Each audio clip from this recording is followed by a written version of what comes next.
Case করার পরে তারপরে ম্যাডাম তারা ডাকাইছে, ডাকানোর পরে দিয়ে সেরা তারা একটা মীমাংসার দিকে গেছে, মীমাংসা করে দিছে, কইছে আমার সংসারের লেগে ম্যাডাম তারা খুব চেষ্টা করছে, কিন্তু তারা তো সংসার করানোর কোনো মানুষই না। তারপর আমার সই দিয়ে আনছে আগরতলা আইনা সেরা আমার রাখছে কুমারটিলা ভাড়া। আর ওখান যে একটা মেয়ের লগে বিয়া করছে, আমি থাকা সত্ত্বেও হে বিয়ে করছে কইরা সেরা উপজাতি একটা মেয়ের লগে বিয়ে করছে কইরা হে মেয়েটার রাখছে ইন্দ্রনগর ভাড়া, আমার রাখছে কুমারটিলা ভাড়া, থানার থেকে সই দিয়ে আইনা আনার পরে যেন আরো অত্যাচার বেশি সম্পূর্ণ অবৈধভাবে আপনারা না জানে এই জিনিসটা করছে। হ্যাঁ, সব কিছু না জানাই, আমি কোনো কিছু জানি না। তারপরে দিয়া রোজ এই মেয়েটাও যেমন আমার উপরে অত্যাচার করছে তেমন হেও অত্যাচার করছে, কিন্তু আমি বাচ্চার দিকে খালি কইতে বাচ্চা মাইরা লাইব নিলে আমার মাইরা লাইব, একবার মুখ বন্ধ করে লাইব। তা আমি চুপচাপ থাকছি, কেউ ওর কিছু জানাইছি না। তখন দেখতাছি দিন দিন খালি অত্যাচার বাড়তেই আছে। তারপর আমি গেছি তার বাড়িতে, আমার তো 5 মাস হয়ে গেছে, কোনো ডাক্তার কোনো কিছু দেখানো হয়েছে না। নেওয়ার পরে দিয়ে সেটা আমি গেছি তার বাড়িতে, যাওয়ার পরে দিয়ে সেটা আমি কইছি আমি তখন এই অবস্থা, আপনারা তো সবাই জানেন, আপনারা একটা কোনো কিছু ব্যবস্থা করে কোয়াও দেরি হয়েছে না, আমার মারতে তারা শুরু করে দিছে। সবাই মিলে সেটা মারছে, আর আমার ভাসুরে পেটে লাথি মারছে।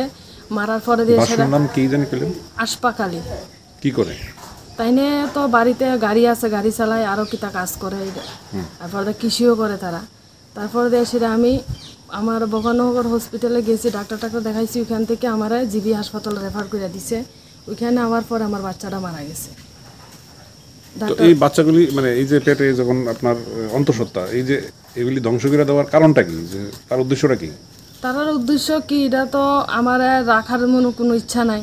তারপরে দিনের পর দিনে অত্যাচার যে শুরু করছে, তাতে আমি বুঝছি যে আমার তারা পিঠ ছাড়াইতে চাই, সেরা বাচ্চা রাখতে চাইতেছে না। তাহলে আমি তো বিয়ে করছি সংসার করার লাগিয়া, আমি তো এইভাবে আজকে 6 বছর ধরে যে মানে অত্যাচার তারা শুরু করছে, তারপর আমি সব কিছু সহ্য করছি, যে আমি যত নিজের পছন্দ মতন বিয়ে করছি, কেউর কাছে যাইতেও পারতাম না, কইতেও পারতাম না, নিজে যতটুকু পারছি ধৈর্য করে সংসার করতে চাইছি। কিন্তু তারা তো আমার লগে এইভাবে তারা চলাফেরা করতেও চাইছে না।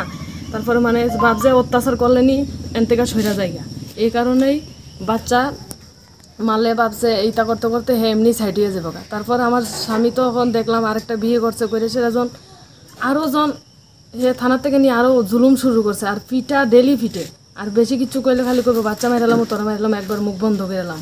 সে মেয়েও আমার খুব বার ঠেট দিয়েছে, মেয়ের বাইরে দিয়া ঠেট দেওয়া হয়েছে। তারপর দিয়ে সেটা আচ্ছা, আপনি যখন মামলা করলেন, মামলা করার পরে এখন অবধি সে কি করছে? মানে সে নাকি আরো বাড়িতে নাকি থ্রেট দিছে? হ্যাঁ, আইসেলো, আয়াসিরা আমার কইছে কেস তোলার কথা। আমি কইছি আমি কেস তুলতাম না, আমার তো নিয়ে বিচার পাইতে লাগবো। এরা আমার বাচ্চার লগে অন্যায় হয়েছে, আমার লগে খুব বেশি অন্যায় হয়েছে। আর যেসব কিছু করছে এটি তো আর কোয়ার মতন না। কোনো শাশুড়ি হেও একজন মা হইয়া সেইরা এমন জানে করছে কইরা সেরা আমার বাচ্চাটা আজকা দুনিয়াতে নাই। তাহলে আমি সুষ্ঠু বিচার তো আমার পাইতে লাগবো, সুষ্ঠু বিচার তো আমি ওখানে পাইছি না। আর আমার খালি থ্রেট দেওয়াইতেছে কেস তুলতাম, নইলে আমার মারাই লেব।